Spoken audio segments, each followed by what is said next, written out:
to everyone for joining us again in this lecture series. And it is a matter of extreme privilege for us to host Professor V.C. Vivekanandan, who was also my former dean at Bennett University, and perhaps one of those rare leaders, if I may say so, who are always willing to encourage young people and give them platforms and opportunities. So I remember you very fondly as my dean, and after that we have been in touch. So it's really inspiring, and it's a privilege to be in touch with you, sir. And we are really happy that you are here with us. Just to give a brief introduction about Professor Vivekanandan, he is right now the Vice Chancellor of HNLU Raipur, and previously he has served as the founding Dean of the School of Law at Bennett University. He has also been Dean at the Rajiv Gandhi School of IP Law at IIT Kharagpur, Director of the Nalsar Proximate Education, Head of the Distance Education at NLSIU Bangalore, and MHRD IP Chair Professor at Nalsar. He also serves as the adjunct visiting faculty of the School of Business, SUNY Buffalo since 2007. He has held many key positions at elite institutions, at very high excellence of the institutions, such as in ICANN. He has been associated with ICANN. He has been associated with Legal Information Institute of India. He has also been in SCCR delegation to WIPO between 2008 and 2015.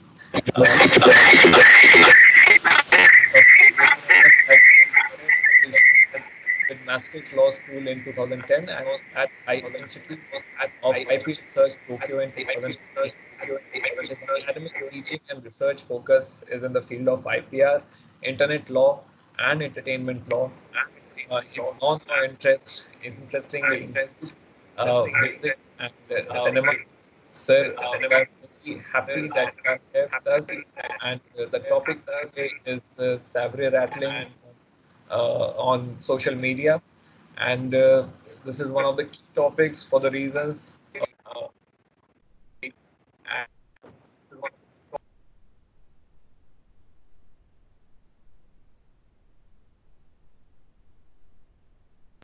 Umar, you are muted. Please unmute yourself.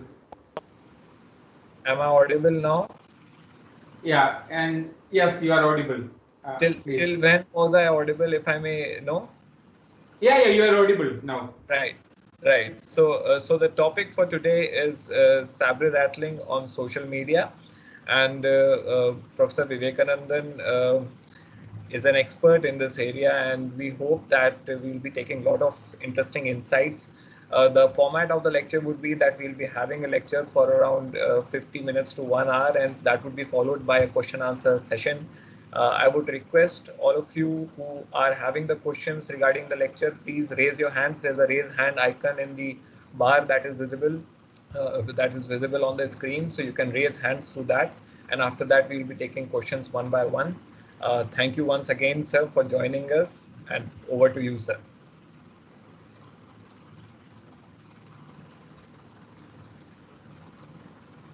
Sir, yeah, please unmute yourself. Am I audible? Yes, sir, please. Yes. Audible, please. Is there any echo? Sir, you have logged in from two accounts, and please unmute in one of the accounts, please, because there is an echo. Okay, I need to.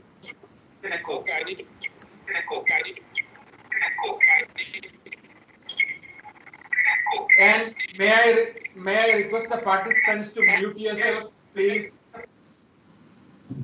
Other than Professor Vivekanandan, please, others, please mute yourself. Okay, thank you so much. Sir, please. Sir, unmute yourself from one of the, unmute yourself, you are still muted. No, you are still muted, sir.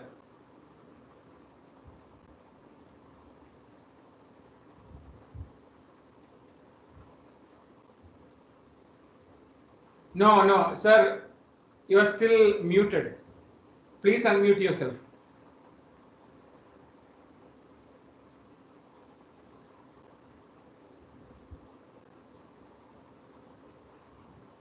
No, you are not audible. You have to unmute yourself. Just click on that mic and there's a mic button in the center console. No. Vishnu, don't you have the admin control? This is the problem with Microsoft Teams.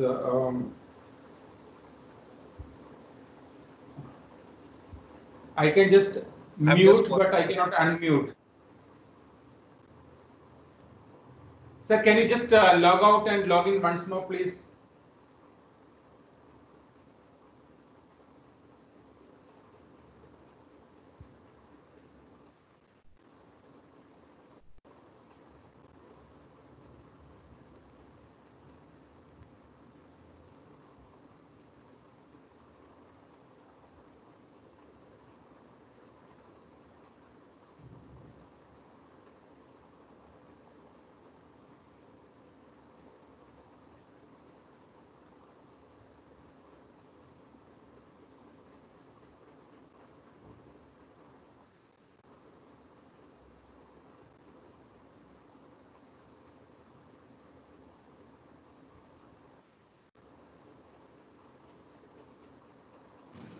So Professor Vivekanandan is logging out and logging again because there's some problem with the software over there. So he's just joining us back again. Sure.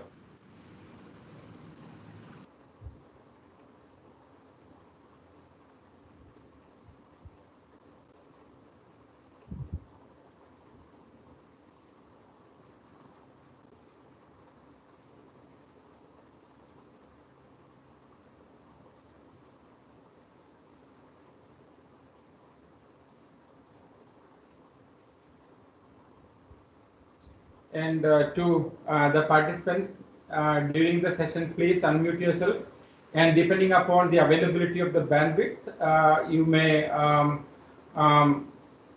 open your video. Yeah, Professor Vivekanandan is back.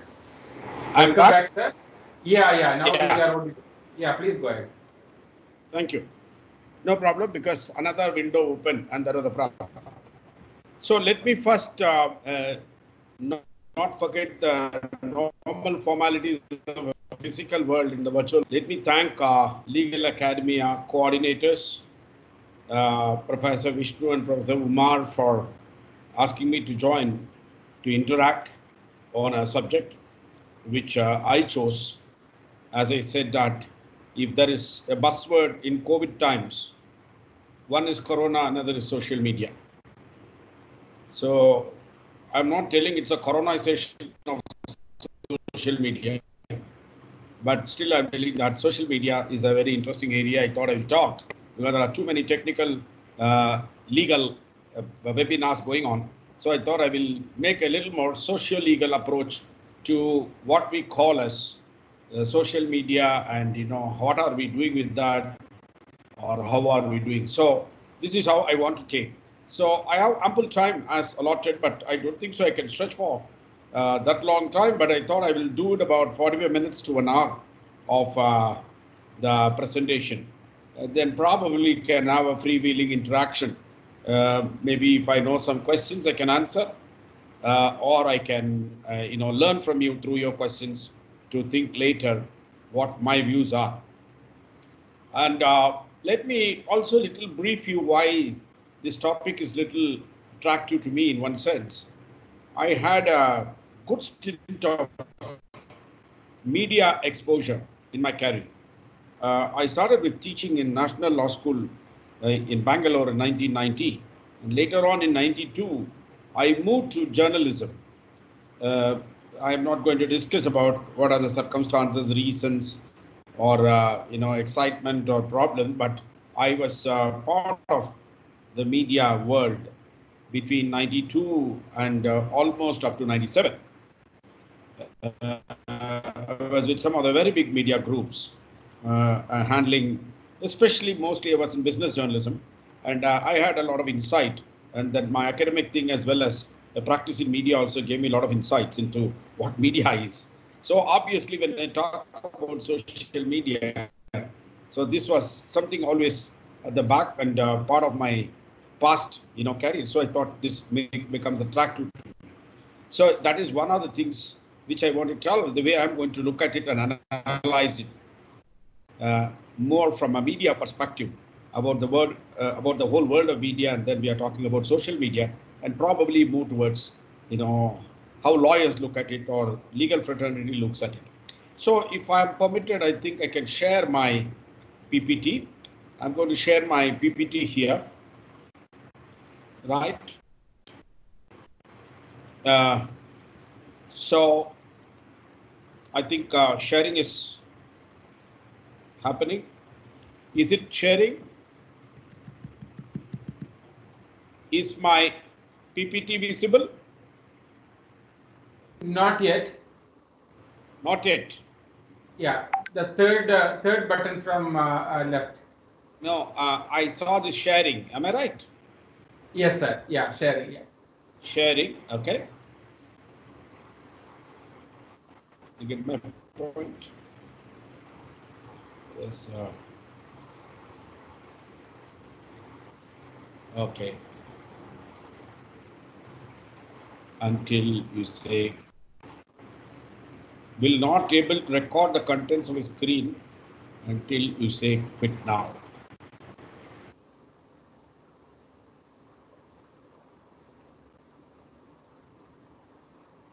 Umar, Professor is still online. Umar? I'll just call him and just confirm. Yes. I think there's a network problem at his end. Yes.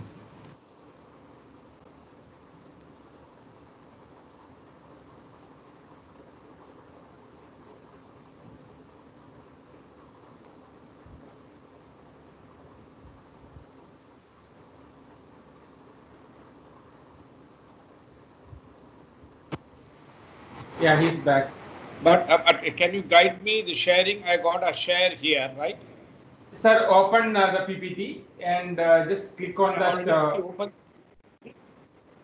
Yeah, and then you can click on that share button and just click on the particular file that you want to open. If it is PPT, yes. PPT. So it has to share my screen, right? Okay. You can share the particular file or share the screen. I think now it should come on. Is it visible? Yeah, it's coming. Yeah, it's visible, but your WhatsApp account is visible, sir. Mine? Yeah. Yes, sir. Now please. Yeah. Yes. Yeah. Okay. Can I go ahead? Yes, sir. Please, sir. Yeah, please. Okay, fine. So I will go with the slide, and then after I finish, then probably I'll come on the full screen. So this is the topic I chose. So let's begin with different who have been, some of you have been trying social media as a phenomena. Some would have been nearly consumers of social media or active. All of us are active players. There is nobody who can say they are away from social media. So if I look at it, some jargonomics before we start, what we are really meaning by title and what concept I am. This is how the Merriam-Webster dictionary talks about what is cyber. It's overtly and often exaggeratedly threatening actions or statements, such as verbal threats or ostentatious displays of military power that are meant to intimidate an enemy by suggesting possible use of force. I'm sure this was also part of our discourse about a week back in the book. So that's also sometimes fits in what you call a cyber rattling. So if I go to social media, they are really technologies that facilitate conversations. This is a definition which I like, so I'm just sharing with you that there are hundreds of definitions. So I'm not taking a dictionary meaning about somebody who commented. They are really technologies which facilitate conversations, which looks very, very simple in one sense. These two, I wanted to connect it with my title. Now, I'm generally fond of movies. So I thought I will give a poster of a movie to tell you about what is going to come next few slides. I call this a the matrix is nothing but the media, because we are using the word social media. We are not using the word conversation. We are using the word social media. Secondly, a media, as we see today, and as media with recorded early origins, it is all commercial. There was this shipping company from UK which has its ships touching many ports of its colonies.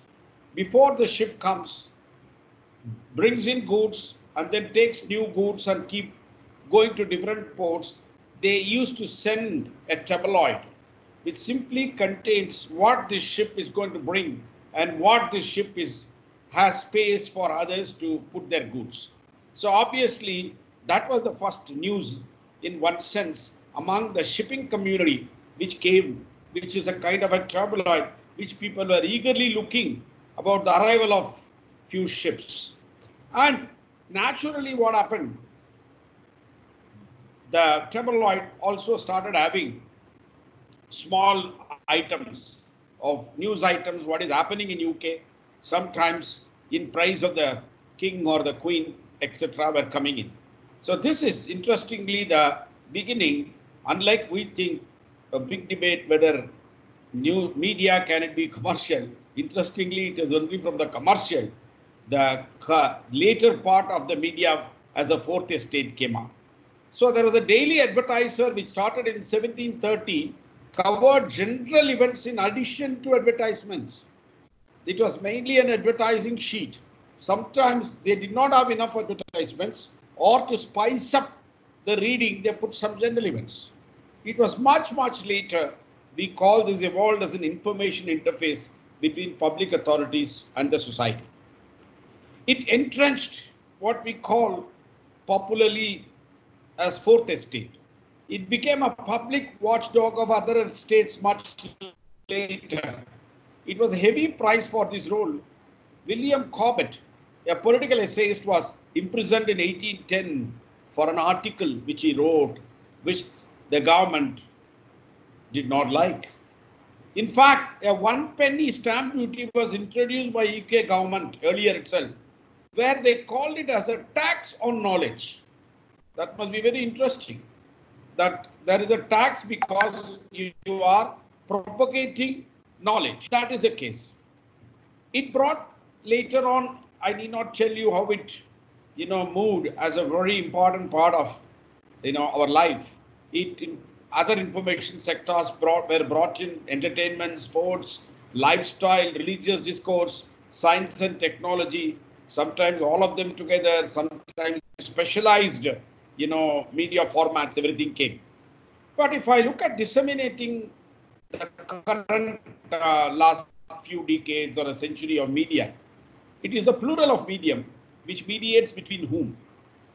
One of the analysis is between public power holders and power generators. And we all know public power holders in the sense all your three branches, and that's why we call the fourth estate. It is mediating between power generators, what I call as people. It's also mediating between horizontal private power holders, business, the stock market, people who invest in stocks, people who are looking at, what information they can get. Voluntary organizations, they are also power holders. They are private power holders. Even individuals who write columnists, you call it, they are also power holders. So you have a multifaceted power play, in my opinion, happening.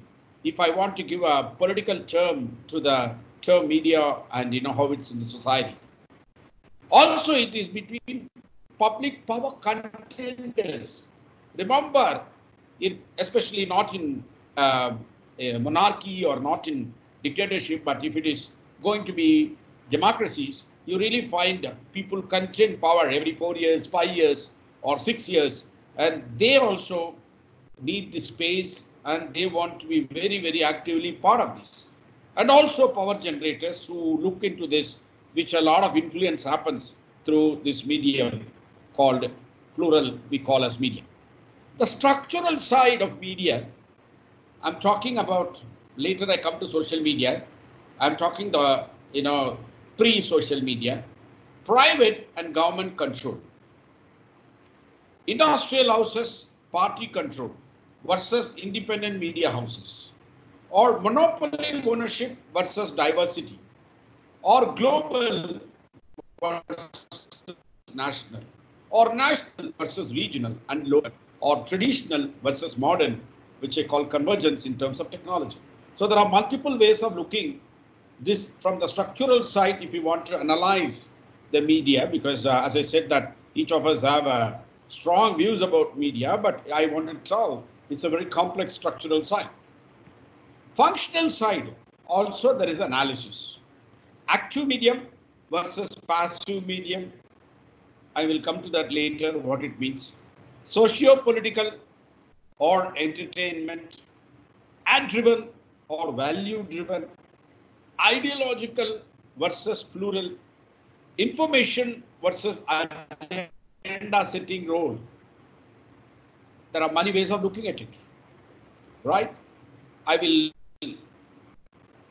will often check whether I'm audible because am I audible?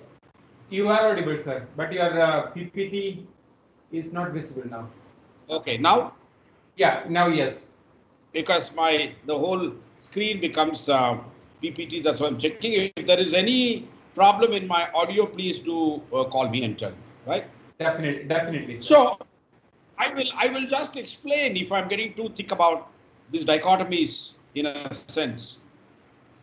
About all that, I call this as the character of media, which I have my own favorite example, which in fact is not my own, by one of the very prominent novelist and a science fiction writer in Chennai. His name was Sujata.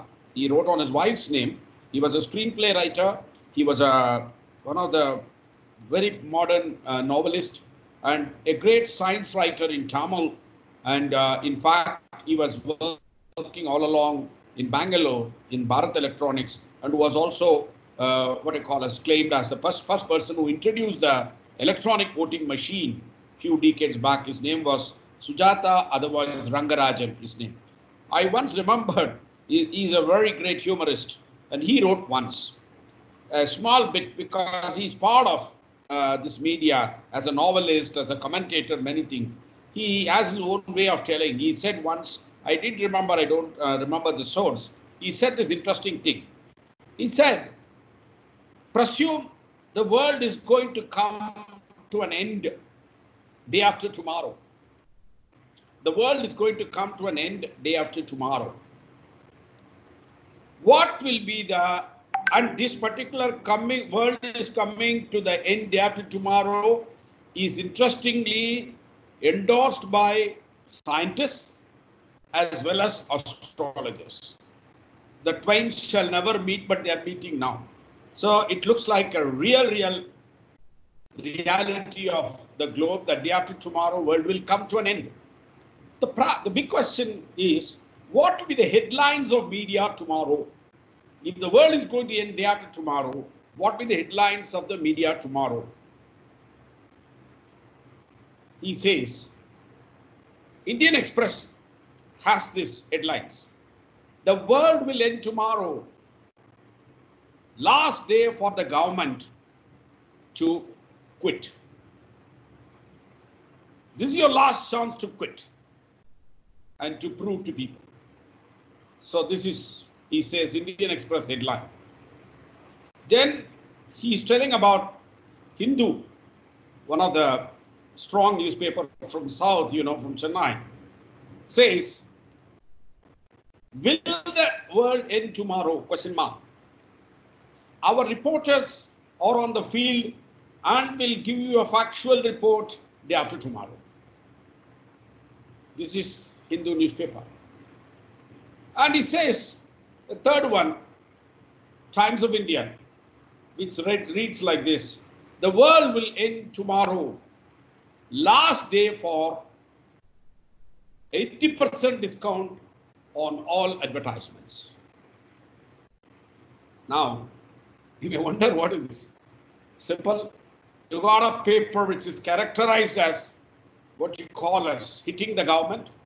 You got a paper which is characterized as a very responsible reporting, very cautious reporting. And then you got another paper which is quite savvy in marketing. And this is how he says media itself, apart from the personnel, many things, has even developed a characteristic. And this is why I call this as the functional side of active medium, passive medium, entertainment oriented, socio-political is more. I'm not telling any one is representative of media as such. In the traditional media, everything is there. So this I want to tell about the structural and functional side. Having said this, now I'm coming to the next part of my movie called Matrix Reloaded. From the media, I am moving to the Matrix Reloaded. What are the Matrix Reloaded? Print media. And then you have other media also, not just necessarily print, radio, television, and internet. Radio, it took about 50 years to touch upon 1 million people. Television took about 25 years to touch upon 1 million people. Whereas you find internet or a social media, approximately people say 93 because that's where HTTP protocol was written by Windsurf, who is still alive. You know, he's an evangelist with Google now. I had the fortune of meeting him in some of the ICANN meetings. He is still alive. Very interesting that internet is what you call as too young, and the founders are still around, you know, moving around. And he wrote the HTTP protocol, and which 93 they say roughly is the beginning of internet among the civil society, and that reached 1 million people in less than 5 years. So you are looking at a changing paradigm. What is happening? And also another characteristic which marked this Matrix Reloaded. Radio and television are passive technologies which broadcast or beam information and advertisement to the audience. This is a one-way process. What they call it is a concept of push technology, giving merely information for the listeners to decide. You don't talk back to a radio. You don't talk back to a television. They have a very clearer control and agenda they do. They may allow you to participate. I'm not telling you cannot participate. For example, televisions have a lot of talk shows. But let me tell you, underlying current, all of you will agree, it's a push technology in the sense that it has got an agenda setting, character. And that is, I call push technology, right? You do participate. I agree with you. You do participate in many of the talk shows. You have to be extremely lucky to participate very freely if it is Arnab Goswami's show. I can also tell that. Given all that, we will go to the next one called push-pull technology. In the case of internet, it's a two-way process, or a push-pull technology where the users interact, share information, can sell or buy goods, even date each other and marry. So you really find, even this is dubbed as a media, new media they call it, but it's so different in terms of its characteristic, in terms of the structure and function of the earlier word media, which is having a suffix called social media. Hence, its functions are nowhere comparable to passive technologies. So social media operates in such a new space. So this we need to a little bit keep it in mind, whatever we try to handle even as legal fraternity, when we're trying to look at legislation, many things, or people from media researchers looking at appropriate legislations, we need to really look at the nuances and the complexity and how this is emerging. Having said this, is social media an extension of media is an important question. I've tried to answer that in the last, but one of the quote interested me. The quote simply said, a new technology does not add or subtract from something, it changes everything. This is, whether is it true or not, I put a question mark, we'll see that later. This is by Neil Postman in the novel Technopoly. He talks about that it changes everything. Is it true or not? We will go through that. Now, having Matrix Reloaded, I go to Matrix Revolution. I'm going to talk about this technology-driven media, a media which is push-pull technology, a media where everyone consumer is a publisher, everyone consumer is also a reader, everyone global publisher, because thanks to social media today, it is not local or regional, which had a lot of investment, a business model. Here you're having a different thing, which you're also tagging called social media. So if I look at the new social media character, it's a device that allows people to get together and control their own destiny, much like a nation state. I'm just throwing some views about some of the people who looked at social media. It is like a nation state. It is you are a virtual, netizen is a term which they use with citizen and netizen. So you are in different, not the physical boundary of nation states. You are also parallelly part of a nation state which controls your destiny. Such polities are imagined communities in which each person feels a bond with millions of anonymous fellow citizens. In centuries past, people looked at things of an age of mass literacy and printing vernacular language. Horizontal ties matters most among people. This is by Benedict Anderson, a political scientist, who tried to look at, all these new technologies which facilitate conversations, which I said in the beginning, or we'll come to that later. So you find the new republic is now technology-driven republic in a sense. But people are people. It's technology-driven, but people are the same people in the old republic and the new republic. Another quote I can tell for to analyze by all of you know, if you're IP teacher, I think you know Lawrence Lessig.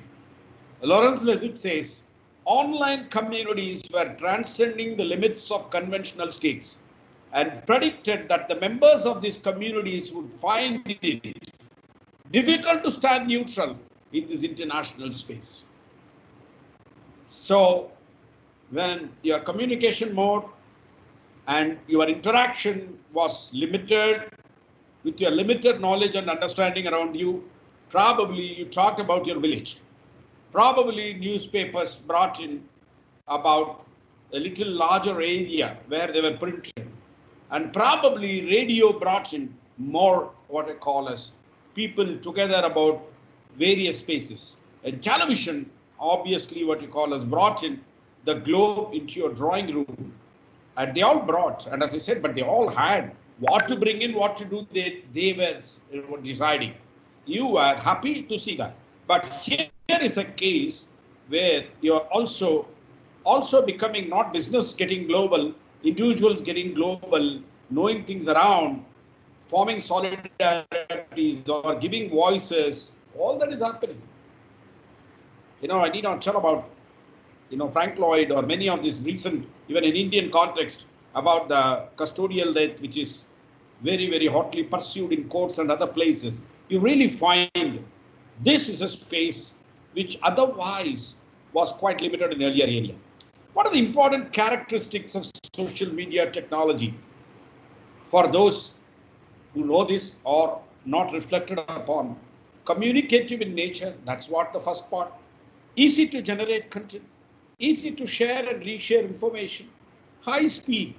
You're using the word, the COVID term, which was already there in social media called viral, widely accessible, low resource, cost and investment. It's at the best. What is your cost is data or internet connection. Multimedia, photograph, text, video, long data retention, informal and conversational. The Professor Vishnu introduced, sir, we are an informal group of, people in this particular webinar series, and we are definitely conversational in this. So if I look at it, traditional social and traditional verbal, if I look at it, in a traditional written media, permanent or semi-permanent, formal lacks responsiveness, less emotional, costly in time and resources to create, often rigid, unlikely to be distorted. If I move to social media, permanent or semi-permanent, same, informal quite often, responsive, right, can include emotional appeal, whichever way you want, low cost in time resource, it's very flexible. You even have a language in social media now, which is different from the regular language which we used in writing. Somewhat flexible, potential for distortion. That's a very, very interesting part. Then, of course, I go to a traditional verbal, which is the first form of medium or communication between us, not permanent, informal, responsive, can include emotional appeal, low cost in time and resource, flexible, also has a potential of distortion. Right. This is how we try to look at the backdrop before we look at it from a legal perspective. Now I come to the next poster of my film. It's called The Good, the Bad, and the Ugly. Over a period of a decade or 2 decades. Because as I told you, 93 is HTTP protocol. We are just 17 years into internet. And the early part of internet was again very limited to very few people. I don't know how many of you got your first email ID.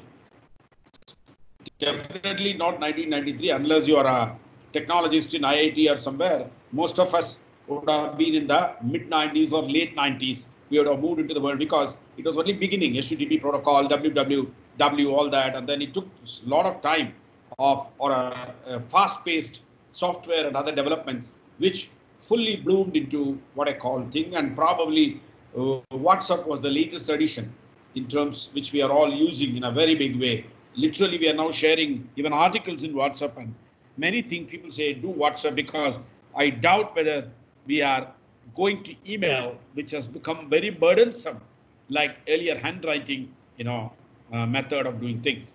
Now let me see over the last decade or so, what is this characteristic? Good part. Personal. I think all of us know this. Personal, very personal. Political. Nothing wrong. Everybody is political. I used to teach political science. I used to tell the etymology of the word it in the Greek, it is simple. One who is not aware of the affairs of the city-state is called as idiot, which means if you're not aware of the city-state, the word apolitical will be completely denounced in the ancient Greek city-state. They will consider if you say apolitical, all of us are political. The question is, what is the nature of our political, discourse? Health. I think I need not tell this.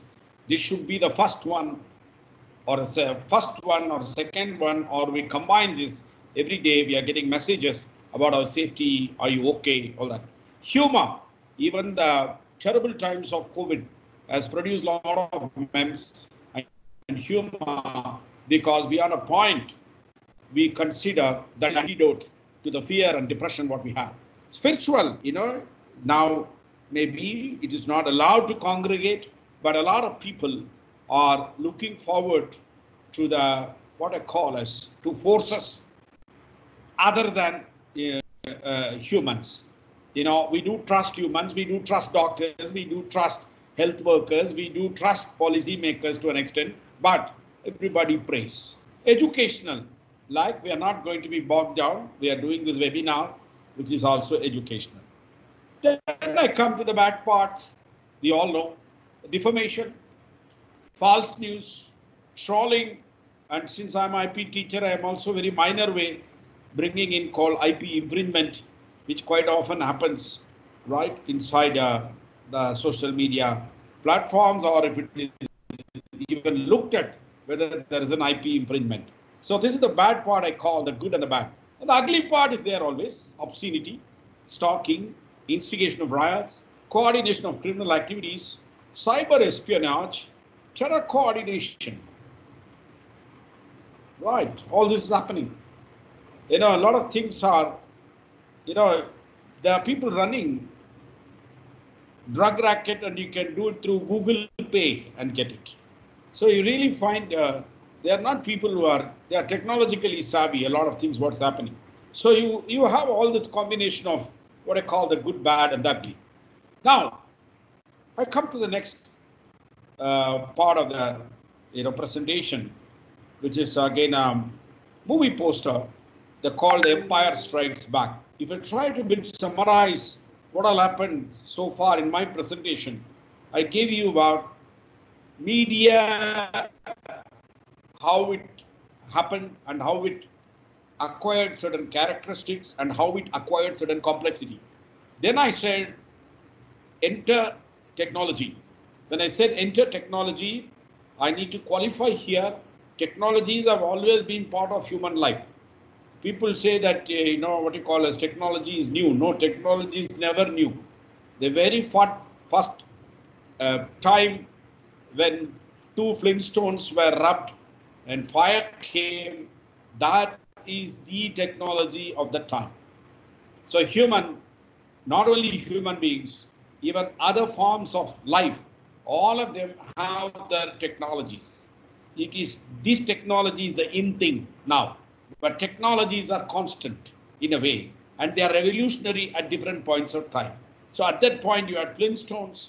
The moment you brought in a wheel, it is the technology in terms of transportation.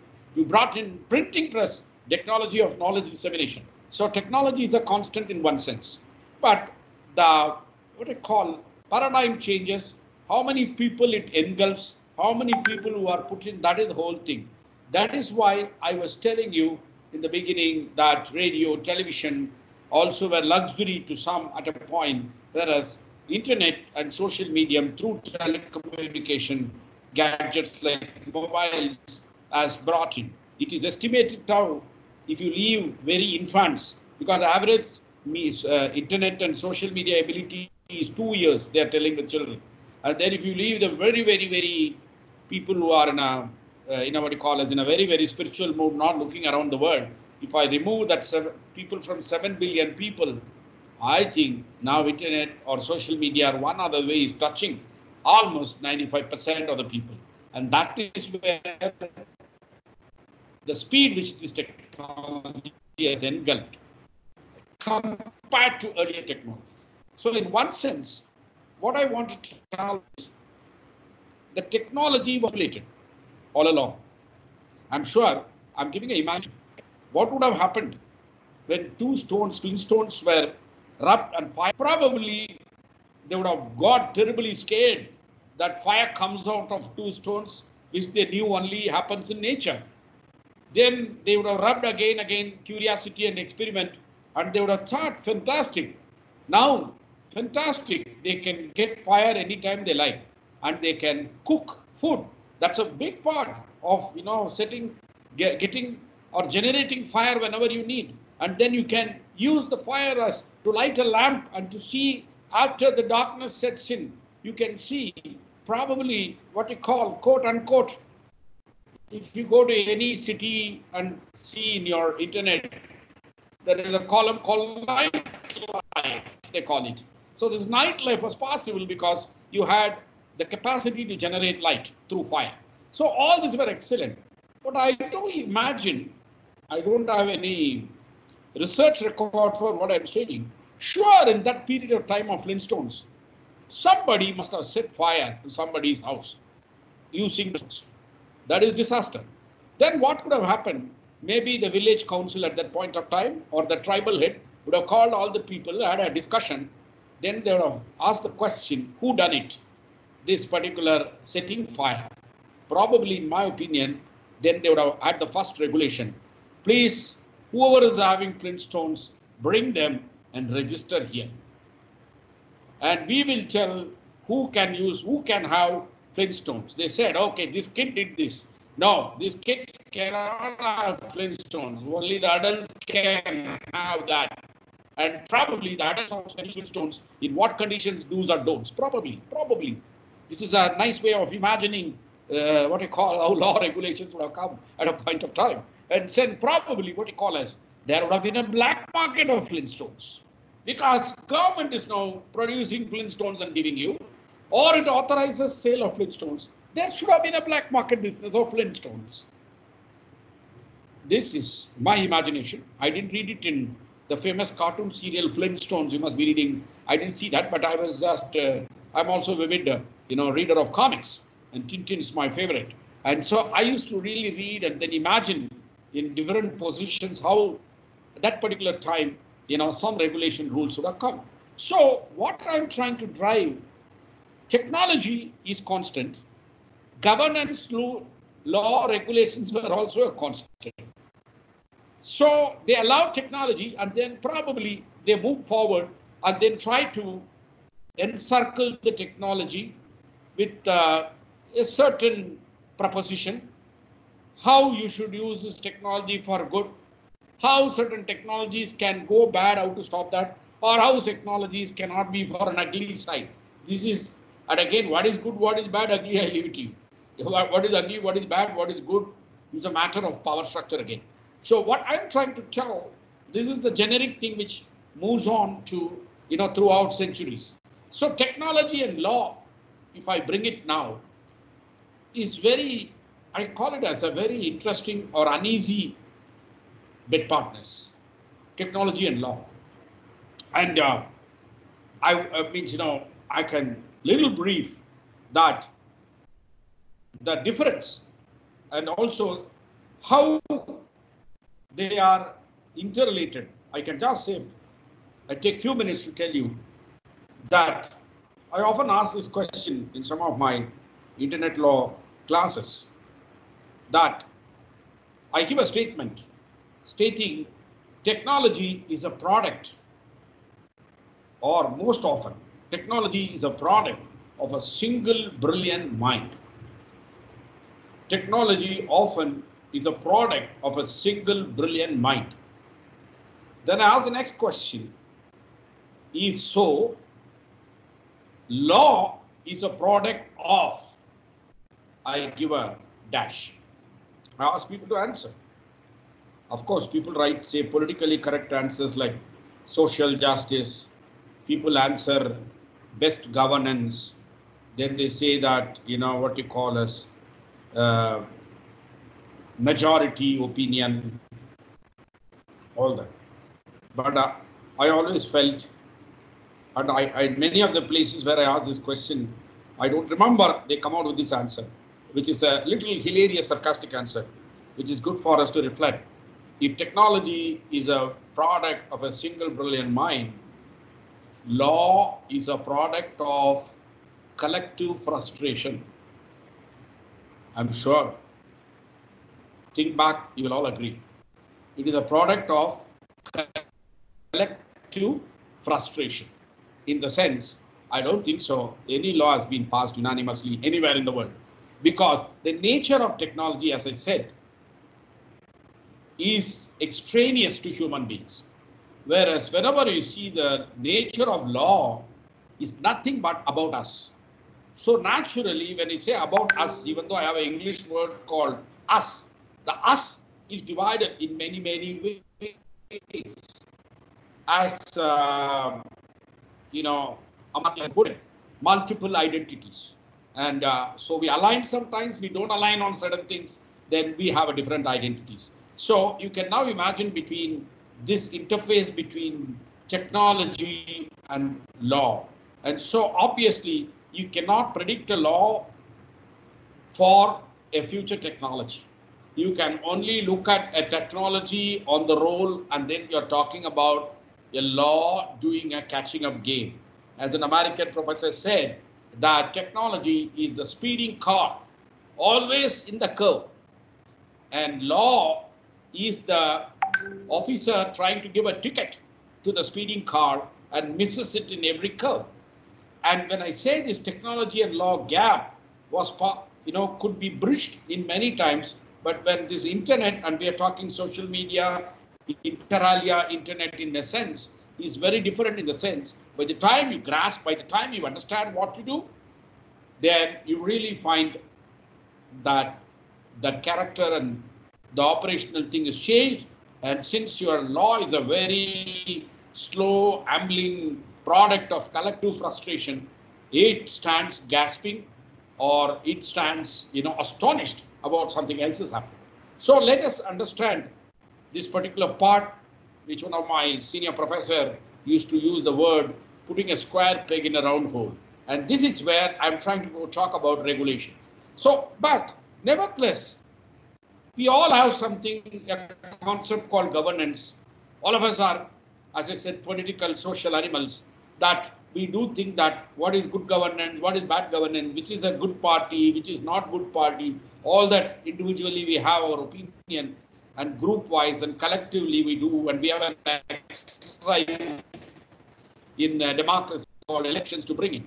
Nevertheless, again, as I said, technology is a constant, law is a constant. When law is a constant, governance is a constant. So naturally, what has happened via internet, I call it. I want to tell some of you are interested. Maybe it stopped this year, not happening. There will be interesting international conference called Law via Internet. You should try to see that. It happens normally every 2 years once, which brings in very interesting facets about the question of law. So law via internet is also about information specialists coming in. This year edition did not happen, I think, because of COVID. Next year it might happen. So you can have a look at it. I had participated in a few of them.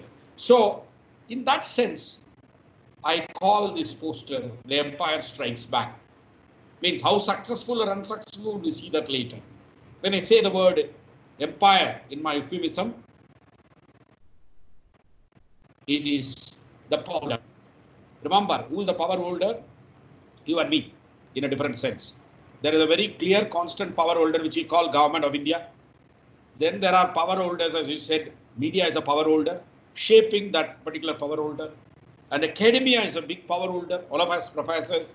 And then we are shaping future politicians in our class. So we are also, in a sense, shaping power holders.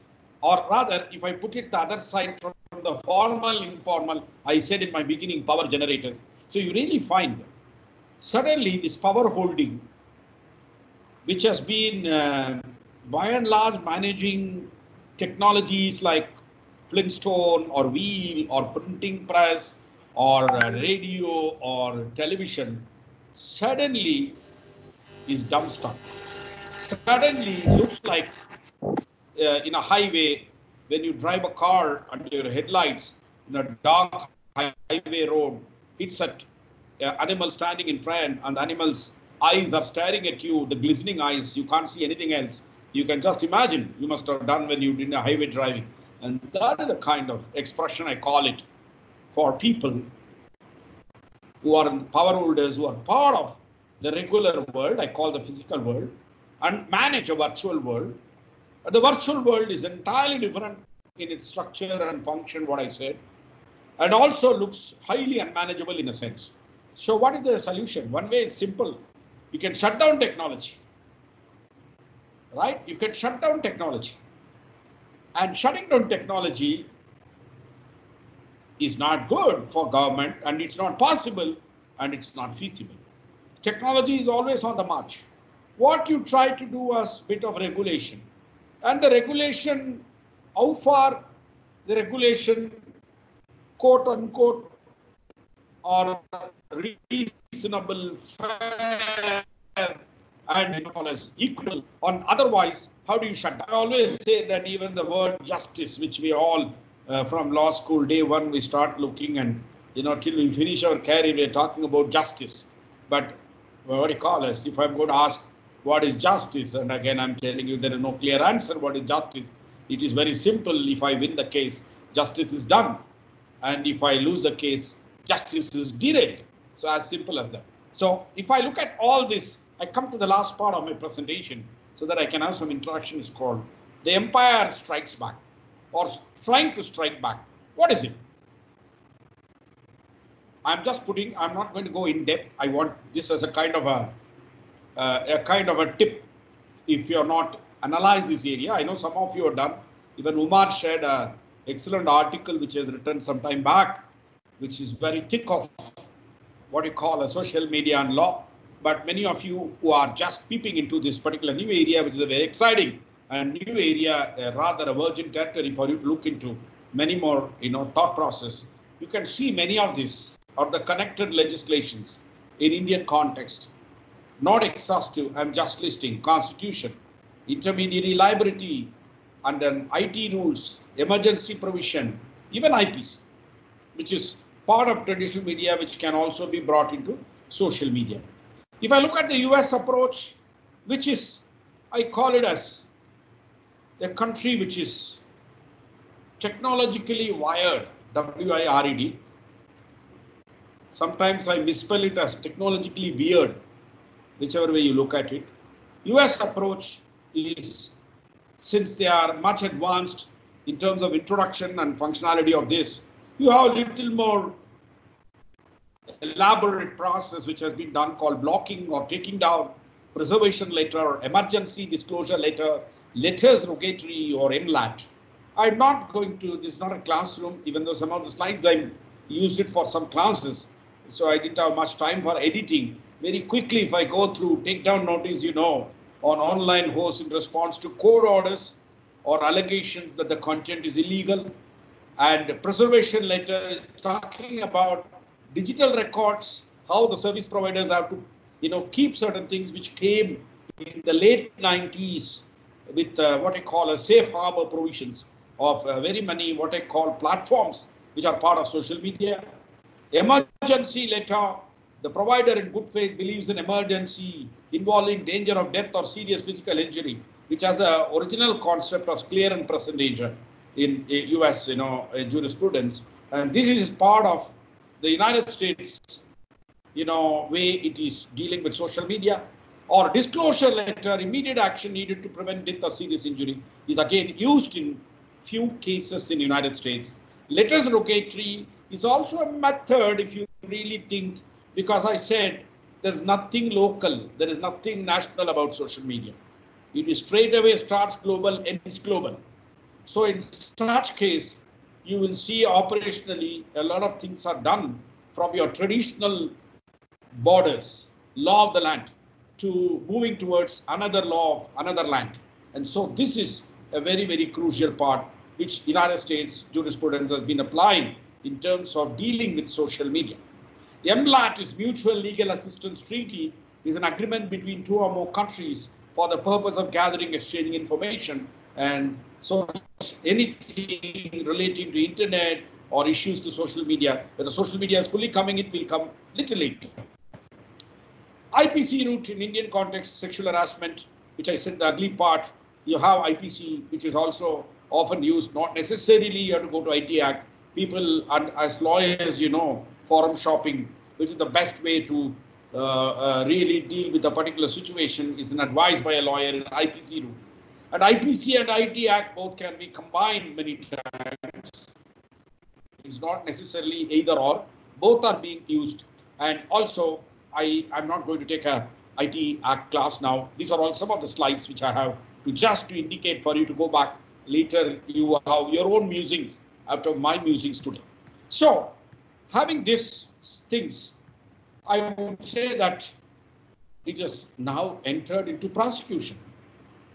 Private versus public postings, tort law, family law, criminal law. So you got a new, what I call as breed of legal specialists or legal subjects which are emerging.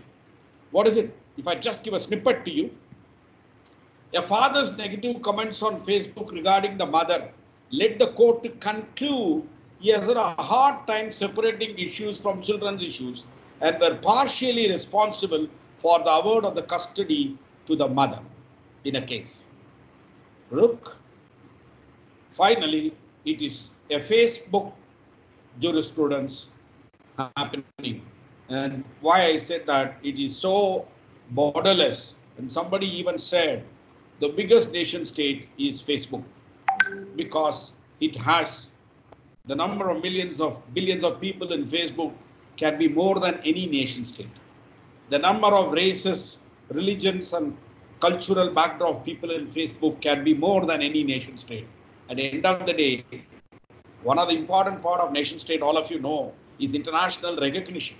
And I think Mark Zuckerberg has been called by different nation state heads to talk, to understand how he is running a virtual republic. So family law, as now a Facebook jurisprudence. In several decisions, Facebook evidence has been accepted by courts. In another divorce, a picture with an unidentified male holding the plaintiff around the waist in form of an embrace. Don't mistake me that I'm trying to teach you about, how to, do some smart escape. I'm only telling you the case laws, what are that. Much weight has been assigned to the opening, "Hey son," used by the respondent in a Facebook conversation with the applicant's child in Nabigon versus Lavelle. The phrase was cited by the court in support of its finding that the man was in loco parentis of the child and subject to child support payment obligations. What came to rescue is a Facebook, evidence. In Bagasbas versus Atwal, the plaintiff claimed to have sustained lasting injuries as a result of the defendant's negligence. The plaintiff claimed no longer be able to kayak, hike, or cycle. However, the defendant produced photographs posted on plaintiff's Facebook profile, which showed the plaintiff engaged in precisely these activities. The court thus held the plaintiff suffered no lasting injuries in tort law. In Sijovic versus Tim, a personal injury case, the defendant admitted liability and the plaintiff applied for an advance of damages. The judge, in light of the plaintiff's Facebook photographs, which portrayed her engaged in activities that requires funds to sustain, such as because she has been golfing, she has been snowboarding, where she said that, she is really, having a personal injury, held that she was no need of an advance of damages. In contrast, Facebook postings showing the plaintiff enjoying various activities were held not to be probative. The court said an issue of personal injury action in the plaintiff's ability to enjoy various activities rather than the ability to engage in them at all. Accordingly, the mere fact that the plaintiff engaged in sports did not mean that she was not entitled to damages. There is the other way also. The tort law came. In criminal law, again in Kinloch case versus Edmonds, a young offender sued police for mistreatment while in custody. Police sought to introduce photographs posted on Facebook as evidence of the plaintiff's drug use. The court questioned the manner in which the police came into possession of the Facebook evidence and refused to ascribe any significance to that. This was a criminal law case. In another case, which I would say R versus Anderson, a female soccer coach was accused of having sexual relationship with a minor complainant. Despite the introduction of Facebook transcripts of such conversations, the court refused to ascribe any significance to them on the basis of such conversations. The complaint held on Facebook with another soccer coach.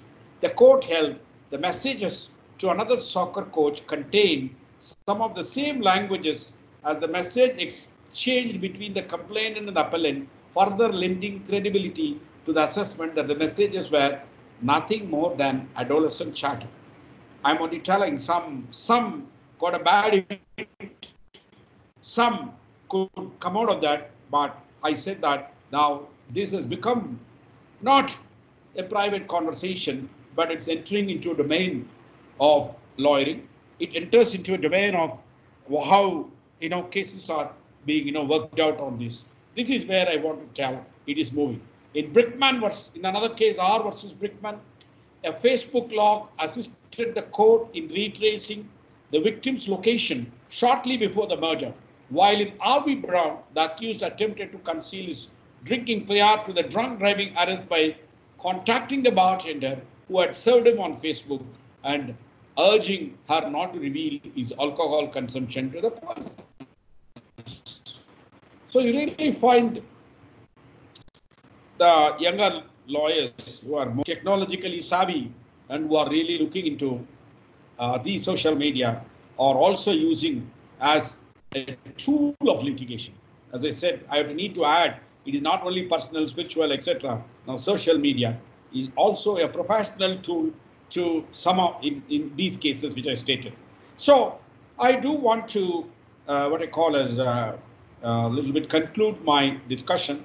As I said, in a physical lecture, 1 hour flies off because you are really looking at faces, their expressions, and sometimes that leads to sometimes take a detour of what you do. But facing a laptop, you are more on the business of putting the points across. So as I said, this is the best option now, but it is not the best option in general, in my opinion. Nothing like in a classroom which has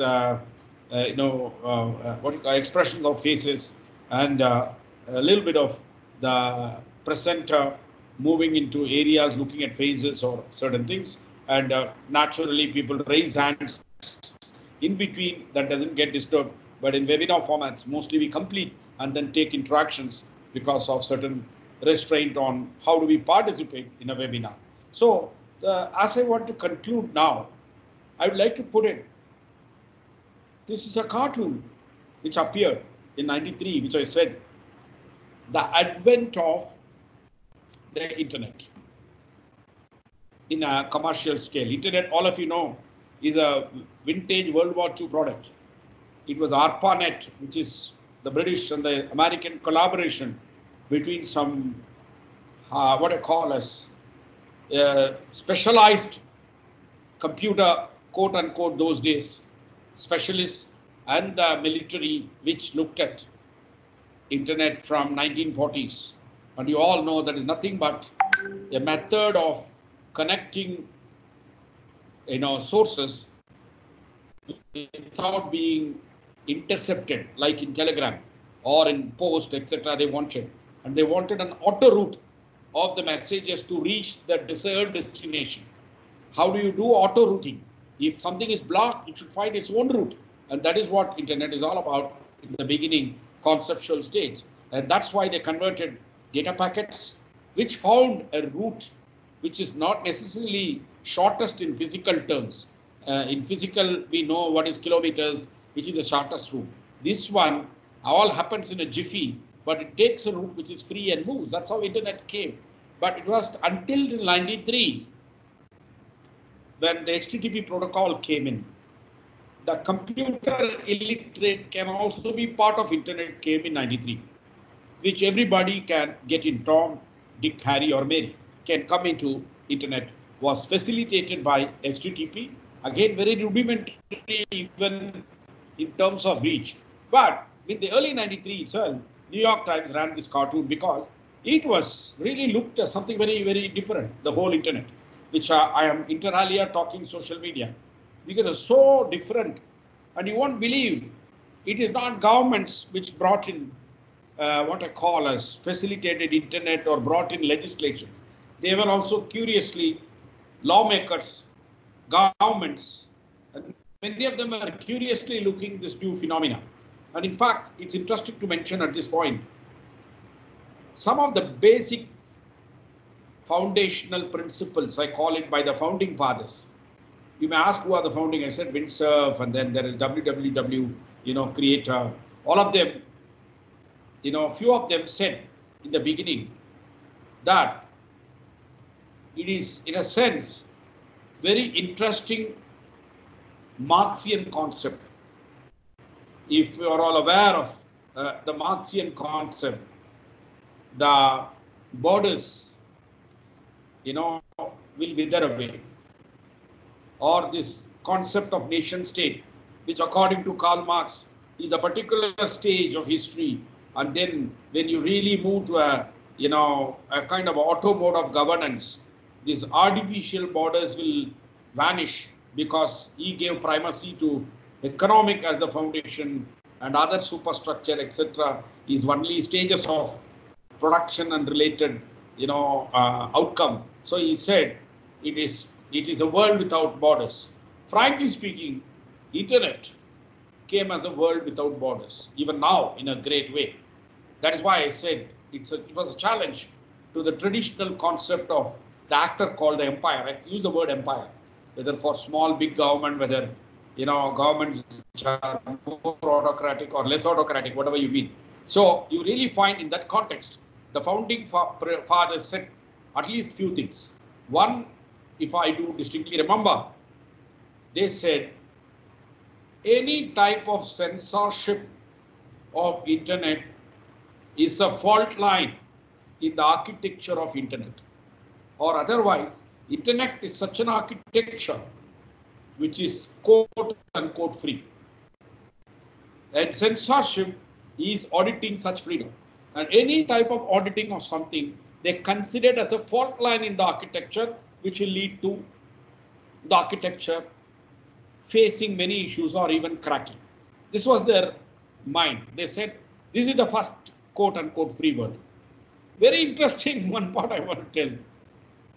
Unlike media, I told you, started as a private venture and then later on acquired a public watchdog, status. In internet, they even said in the beginning, there is no commercial push in the internet. In the sense, they said this is not a commercial concept and a commercially driven concept and a commercially what we call as encircled concept. It's a free world. It's free, quote unquote, as free, right? As free. But you all know these two concepts, in which was 93. Tell me one country which is not attempting or which is, keeping away from regulation. There is no country. Every country has regulations. And probably this may be justified because people all themselves want regulation because of the good, bad, ugly, what we said. Probably the early internet people were giving such primacy to all the citizens of the world or netizens who use this for good, in quotes good, but they would have never anticipated bad or ugly. And probably the demand comes from the stakeholders to put some regulations. Or sometimes the people who regulate themselves wanted or overzealous because it is not just safeguarding the power generators, but safeguarding their own power seems to be one of the push at many points in the last 20 years at different parts of, many governments, in many parts of the world. So all that put together, that was a free world at that point of time, which had certain characteristics: free, anonymous, and bound without boundary. That is why New York Times said, on the internet, no one knows you are a dog when you are communicating. But same internet, same New York Times carried another 10 years down the line. They said in 2003, on the internet, now everyone knows you are a dog, which means two-pronged things have happened. Since I told you that technology is racing ahead in this context of internet or applications like social media, law is ambling, is too slow to even think of how to regulate. Probably what happened, regulations are happening in two fronts. One, it is happening in technology front, one, it is happening on the law front. The law front, I explained to you how law is regulating or law uses this to advance its own, what you call as practice, etc. But technology also is now looked as a kind of a defender for itself. So you have very many areas like watermarking and disintegrating software after you use, and you can be controlled in many, many ways. As I said today, that you are without a fig leaf in terms of privacy. There's not an issue. I took it today because it's a entirely different area, but connected with social media and many things. Because when I said the ugly part, privacy is, or a bad part, your privacy is also a very important thing. Defamation, all that stuff, hinges a lot on privacy issues, many things. You find there is a big interlink between the, what you call as, not just a government trying to maximize its power over its constituents, or a constant attempt, which often they say, of course, with a noble good governance as the final goal, because everything is justified on the sense of justice which you perceive. So, but at the same time, we are also having in the recent times, which you may say that it could be 5 to 6 corporations in the world which are more powerful than 200 nations put together. And in fact, most nations are now what you call as how to negotiate to be with them. Because interestingly, that's what I said, they know that you are a dog. They know where you are. So, or if I try to sum it up, you're really having many things. As I put my title as musings, I'm not giving any prescriptions here, or I'm not giving some roadmap or path, because 17 years of internet, I say, coming to public domain and active last 10 years, but a long time to, some more tried to go, but it's totally abuzz with many aspects about freedom of expression and limits of freedom of expression or many things. So I come back to the original question which I said in the beginning. Is social media an extension of media, or is it different? And somebody, a technologist said, no, it changed everything. But somebody may say it has not changed, especially people, sociologists, or will say, we are not doing anything new in internet or social media. We are doing the same old things. I need to share something which all of you would have had some experience one way or the other.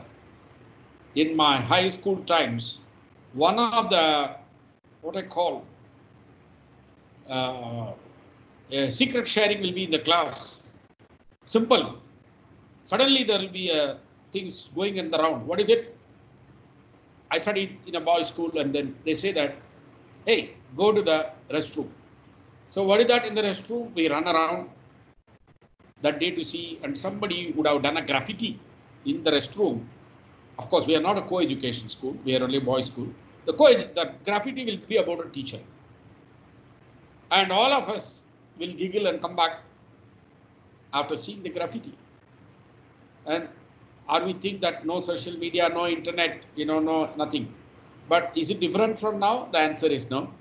That you're doing it, probably there we did it with a great amount of secrecy and fear, and anything will be found out by a peon or attendant. But today it looks like very indifferent, or age of irreverence, I call it. So it is very different, and it causes the problem.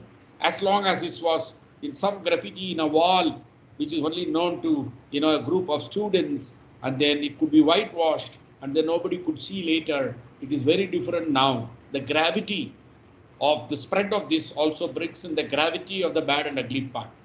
It is excellent, this viral thing, for good things, but it becomes problematic in the bad and ugly stuff.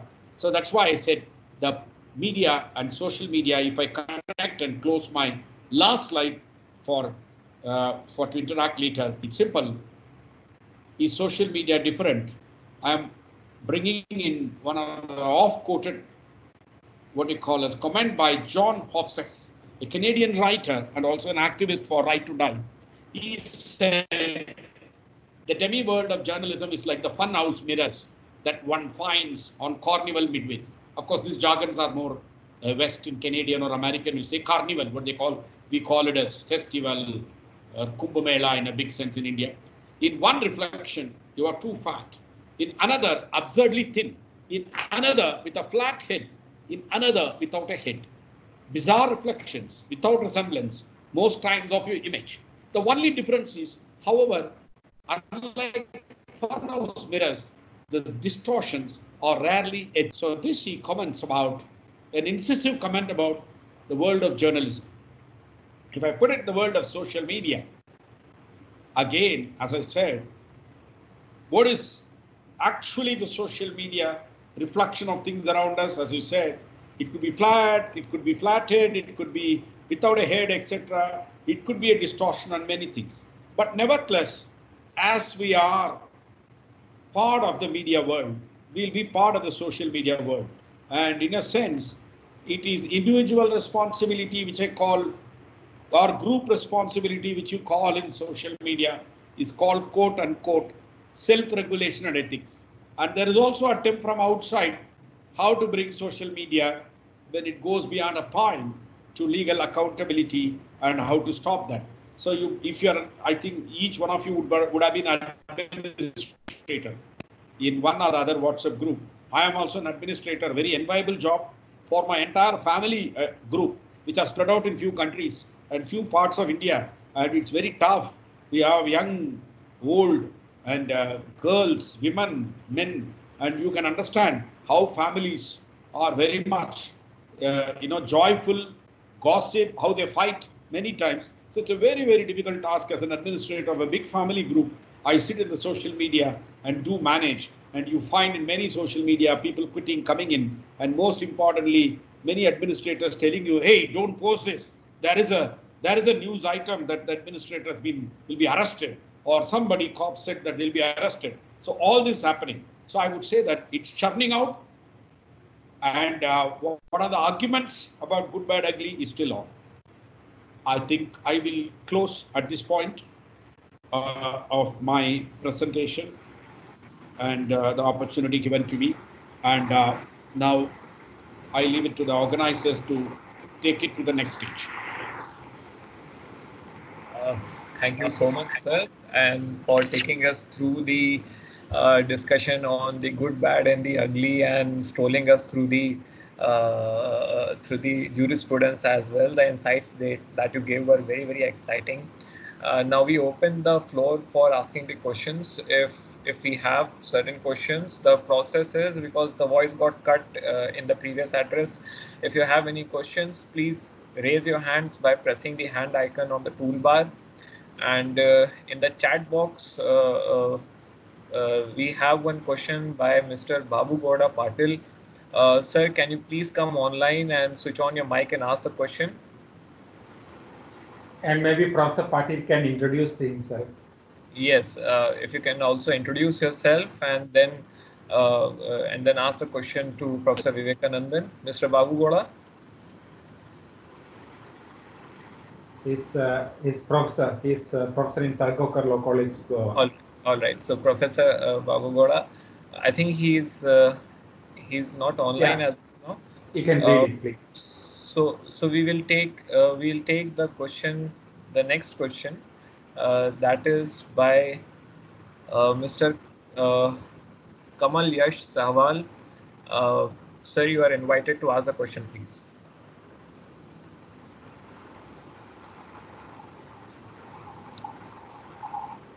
The question is there in the chat mode also.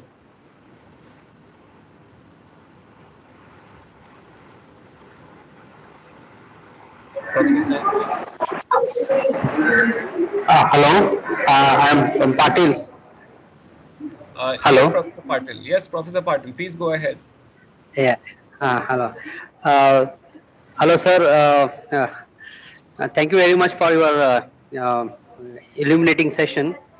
So my question here is probably the impact of freedom of speech is much more compared to earlier times, because when you speak, when you exercise your freedom, you may be in touch with few hundred people, but now you can reach to lakhs and crores of people.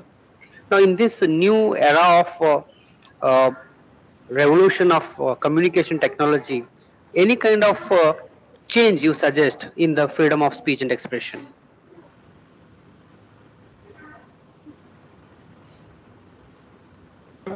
Not suggest, but I would like people still to analyze one thing.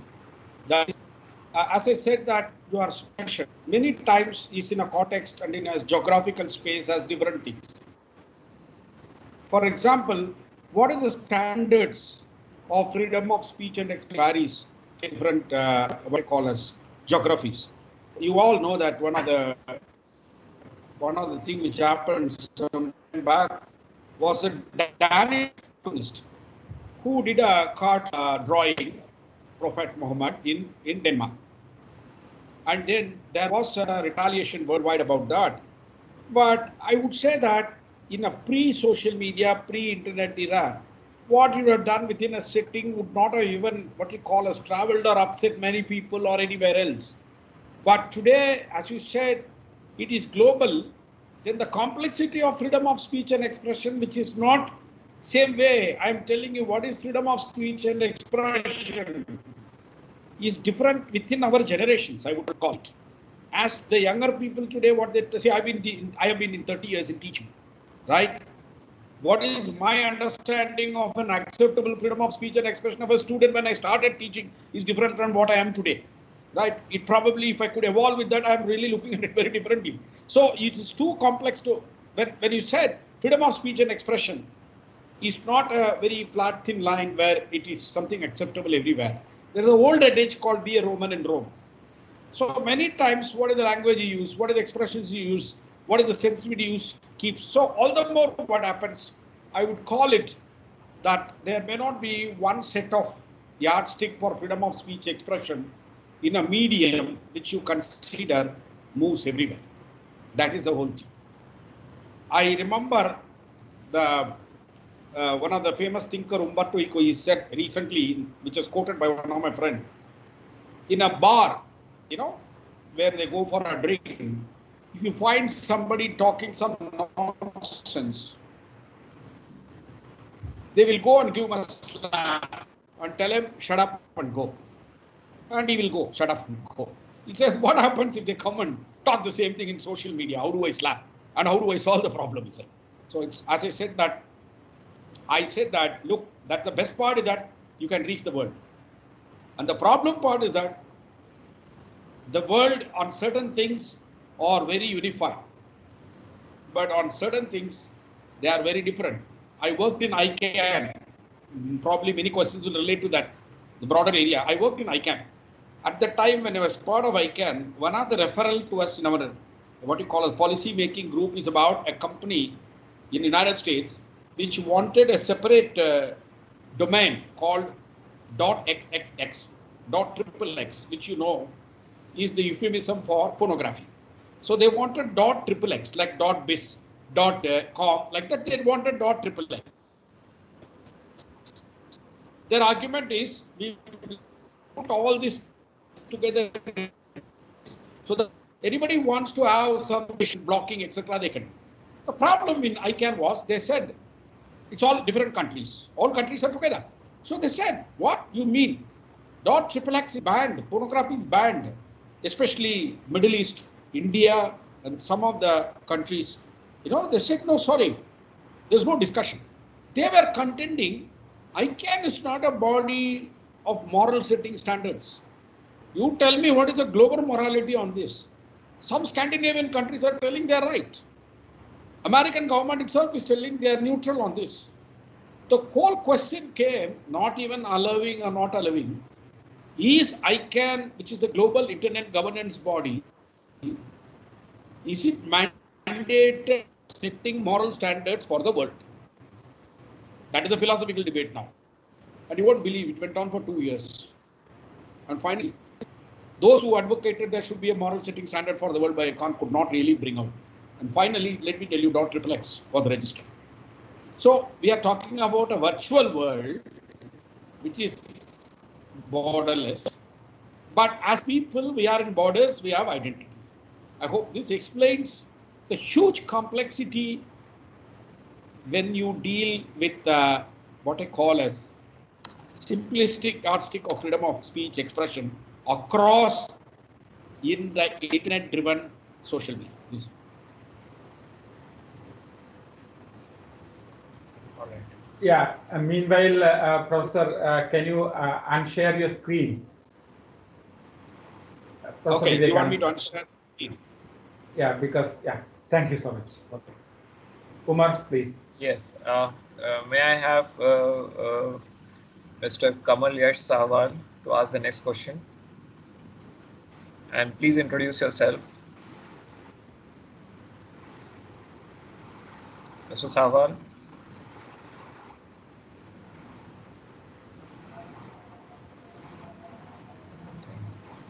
All right. Do we have any other question?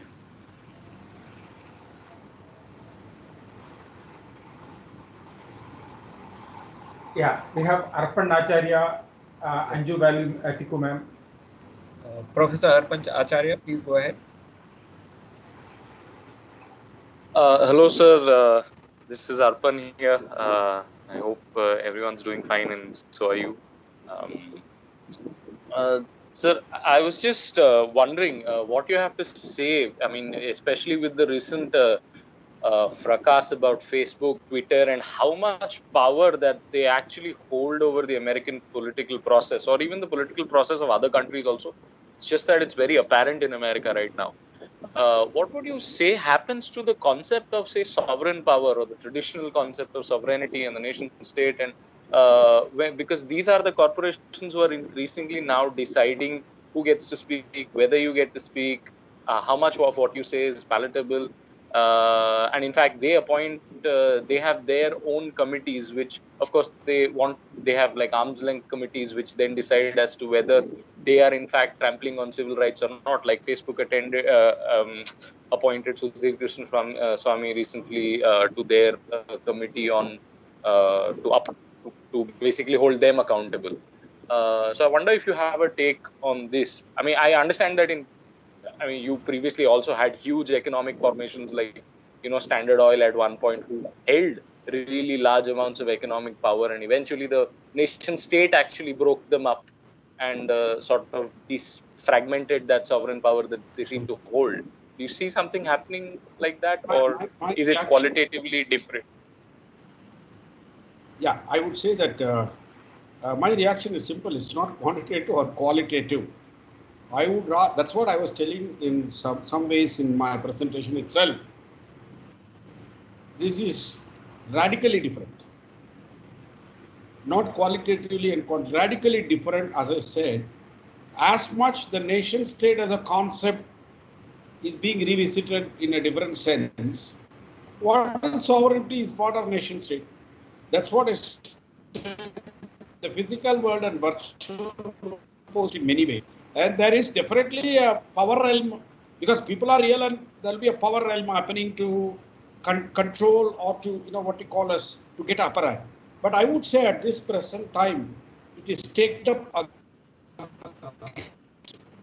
many nation states, if not United States, or where these companies are emotionally part. Because if you're going to tell a multinational, quote unquote, it is technically means operating in many nations. But every multinational's brain, I would call it, is part of the world, global operation. But heart is somewhere else. The heart is what? Where you are the stakeholder, investors, who are the directors, who are part of certain ideology, certain things. So I would say that it is out of the 4 or 5, I said, it's all American in one sense. All these companies which are in the forefront of what I call macro revolutionary technologies. A lot of body shopping is done by small countries. We are also IT power, we call it, but we don't shape the agenda. So the point what I'm telling, it's highly state. And they are sometimes coming with their own goodwill of self-regulation, what we do, etc. Or they could be totally control if you are a different power structure like China. I think we would like to be part of, Chinese power structure of freedom of expression, etc. They can ask Google to get out. You get fine. And they can bring their own Baidu or whatever. So you find the remaining nation states, I would say, the biggest debate and worry is, it is not the traditional monopoly, what material, shops, opening of employees, etc. This is not. I'm telling you, this monopoly is entirely unimaginable. It has taken over. That's what I said. You were moving in a particular phase of power tussle between different stakeholders, how the primal power of governance happens. As you said that, you remember, in any African nation state, in the past 60s and 70s and 80s, we see there will be a military junta which will like to take power.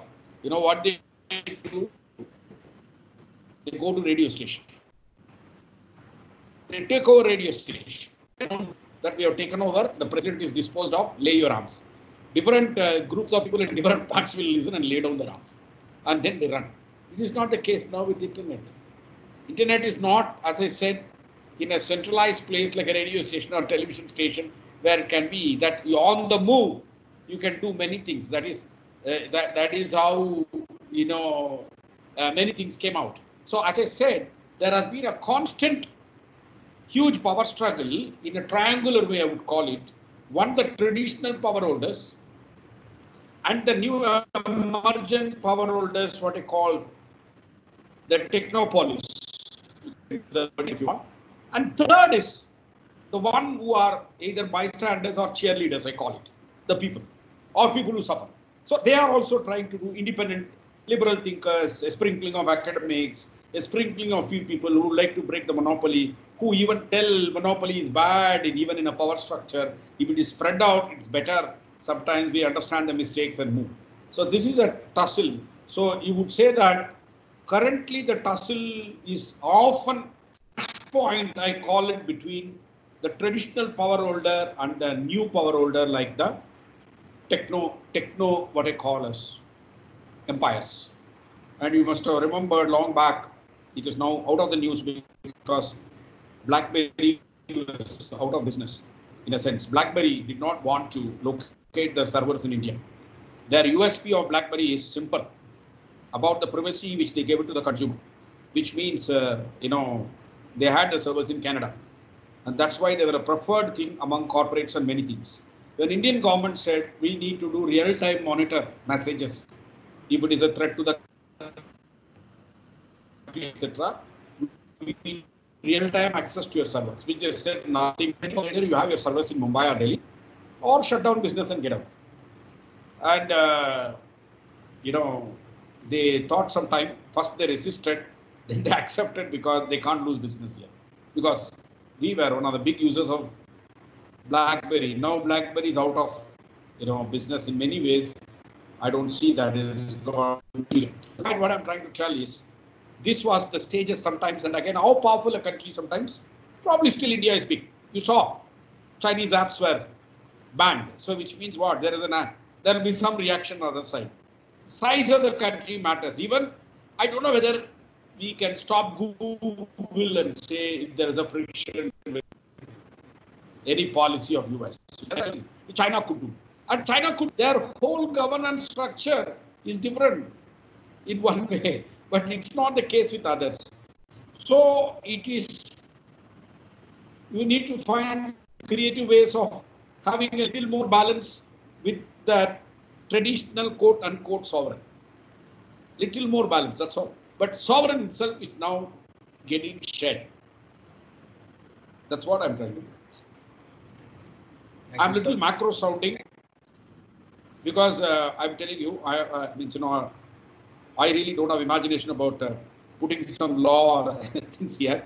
I've always dealt with macro aspects in my internet law or ICANN or many operations. I'm looking at the larger trends, what's happening. And I think people like you all can come out with more specific prescriptions. Thank you, sir. Thank you, sir. Professor Anju Ali Tikku, ma'am, can you please ask the question? Thank you, Umar.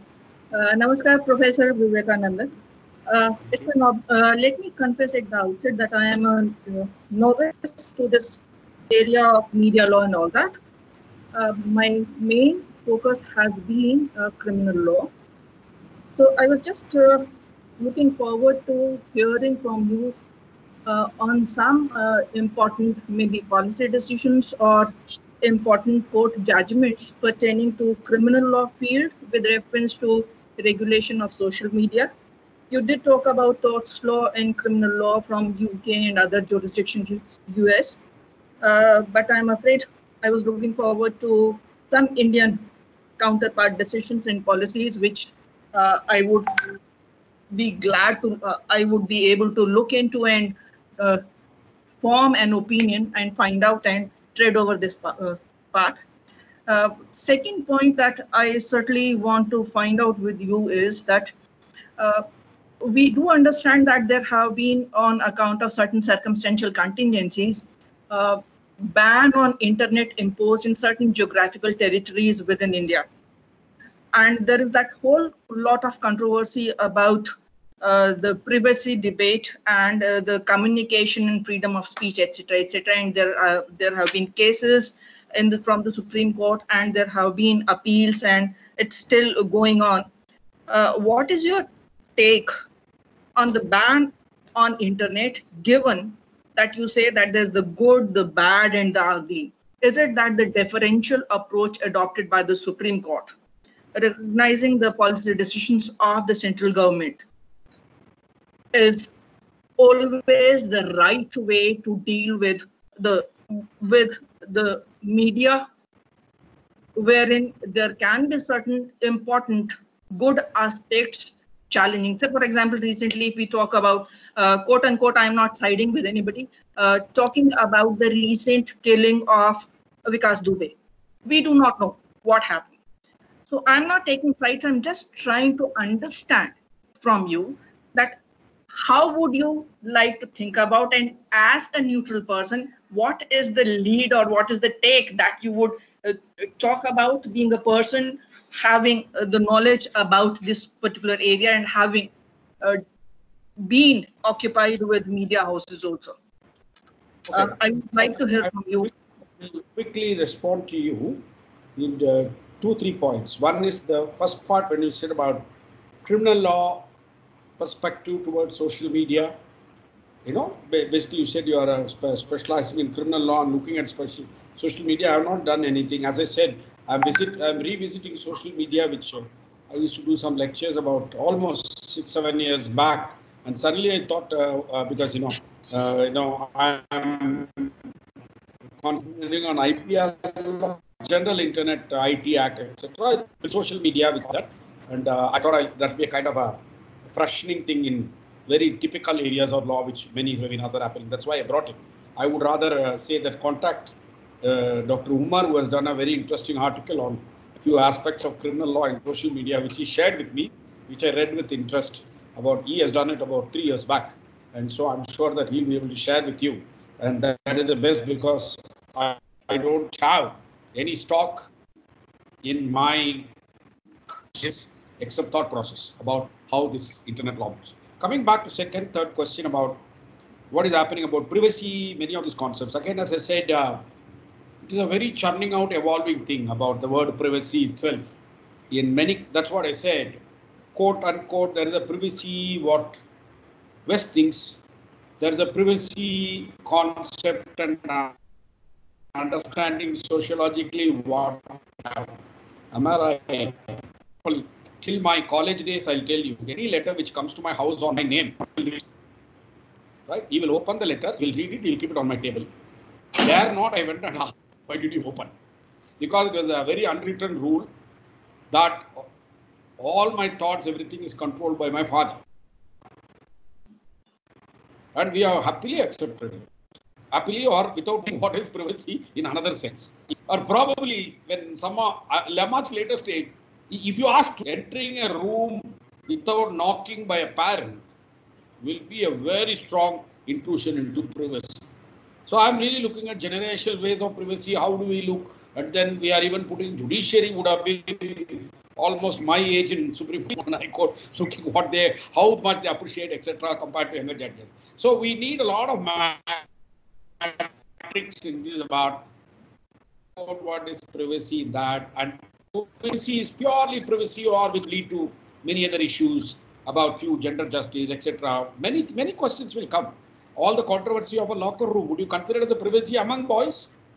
Or it's going to have a later effect so that I will even revisit that area. It is among the boys, why the others should bother? Will there be an argument like that? We really don't know. So this is a churning out thing.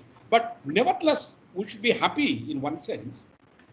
It is a very, very minority voice about privacy. It is now become more mainstream now. Immaterial, what are the acceptability, non-acceptability? It has become mainstream, and Supreme Court has also. I remember I was doing in one of the places in Tokyo. I'm supposed to give on this anonymous. That the word anonymous, was one of the important thing which came.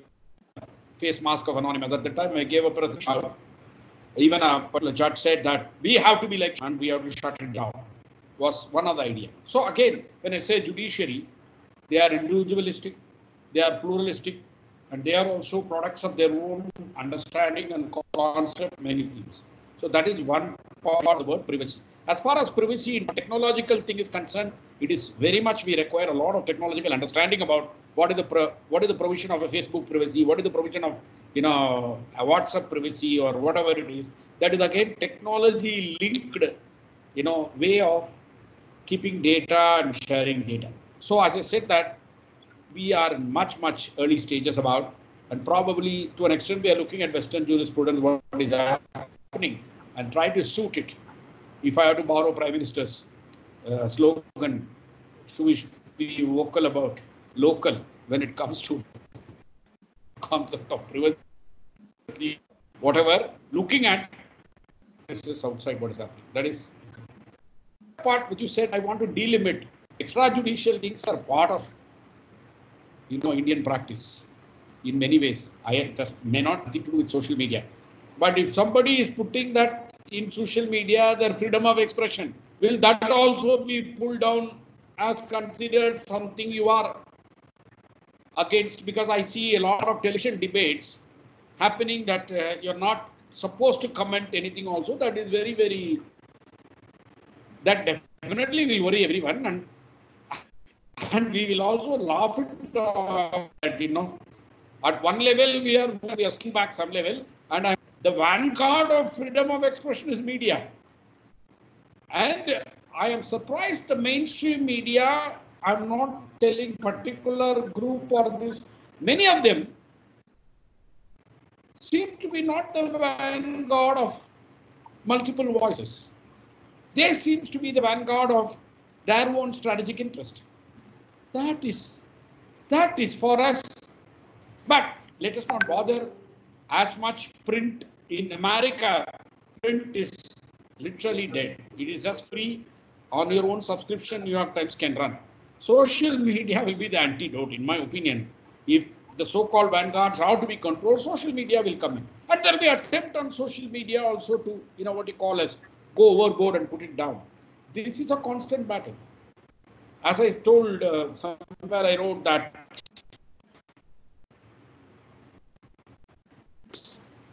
on parallelly a battle between just and unjust in every aspect. And interestingly, every protagonist uses the legal system, right, for such thing. You should have been there, the legal system we are using. If there is no legal system, just call and shop off, then it's much more dangerous. You are slid to some other era of our evolution. So this unjust and just is again stems from legal systems, judgments, legislations, all again will go to certain level of what I call amalgamation of ideologies also. So that is very crucial. A lot of clarity what we are doing, because at the end of the day, what is pronounced as judgment is based on a law, and what is law enacted is again to a great extent reflection of a set of ideological assumptions and predilections. So I don't know. I often sound like a jurisprudence teacher. I'm sorry about it. Really, my point. It's not is embraced many times. That's a problem that we are strong in jurisprudence. Probably, a lot of these issues could have been handled better. Right? What it was done in the early system when modern legal system came. If you read it, there's a tremendous amount of discussions on this to come out. Now, what we call as quick fix is what could open up more things and more confusion. So I hope I answered your question. You said about the reason the way I consider that is part, that has nothing to do with social media per se. It is part and parcel, and sometimes reflecting the moods of the time. Of bad has to be eliminated.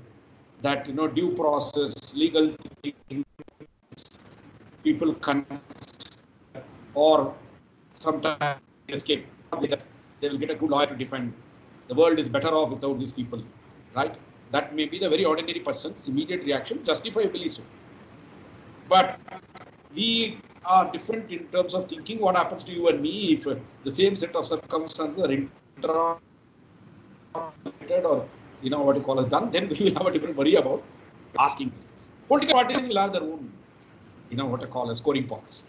That so many multiple people look at this. So as you said that as an academician, we'll be very concerned about rule of law.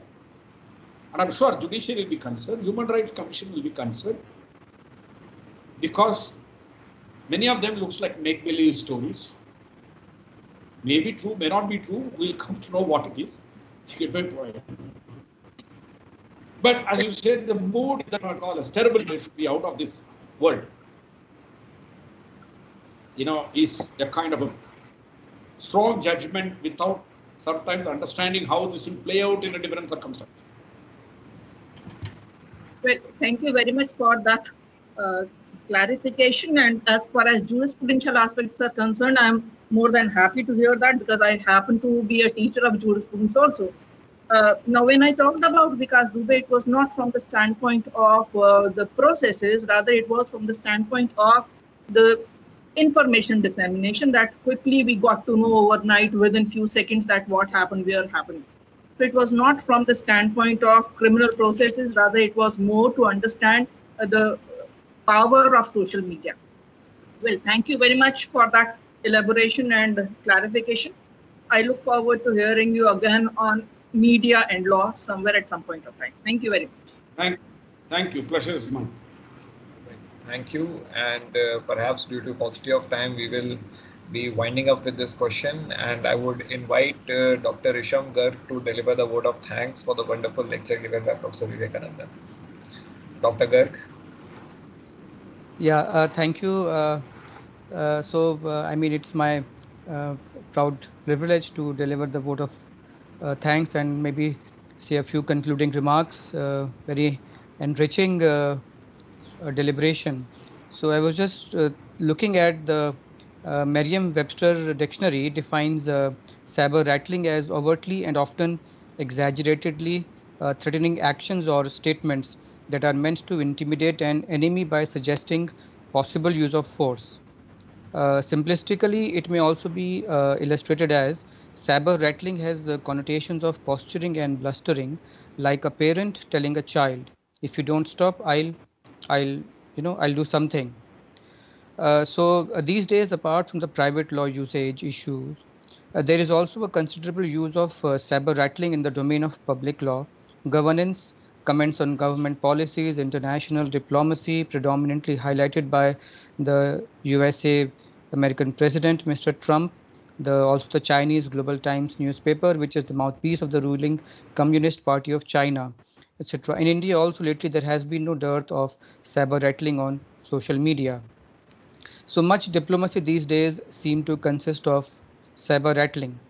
However, we do appreciate the confining of the theme by Professor Vivekanandan into just the private law domain, and he's made excellent use of the information technology, the intellectual property laws, cyber laws, and illustrations, and he's basically expounded his deliberation on technology in law, and very insightful, lively examples.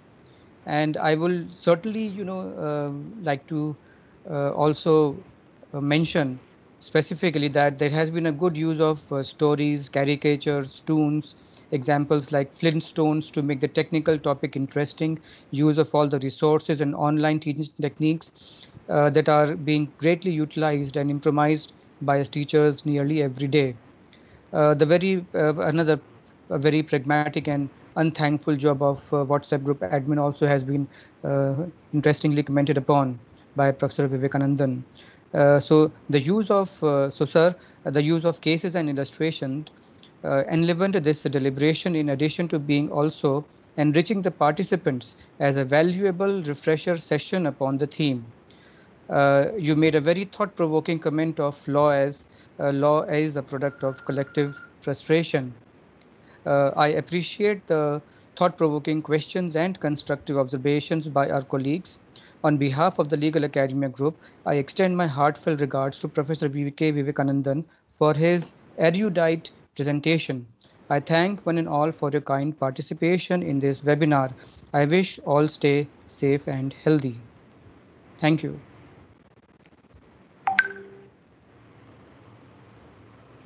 So thank you so much, sir, for delivering this brilliant lecture.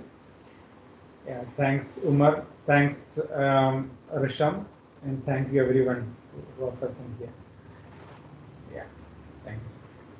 So, thank you, sir. Let me also place my what I call appreciation thanks for giving me an opportunity to talk about a kind of what I call amalgam of subjects of internet law, law and technology, social media, power and political science, which is one of my favorite subjects to weave in this type of lecture. So my thanks goes to Professor as well as Professor Umar, and it's good to connect with my old colleagues also by this medium. So I do look forward to interact and to listen to your future, webinars which you may conduct under the platform of Legal Academy. Thank you very much. Thank you, sir. Yeah, bye. Pleasure having you. Thank you. Thank you, sir. Thank you all. Thank you all.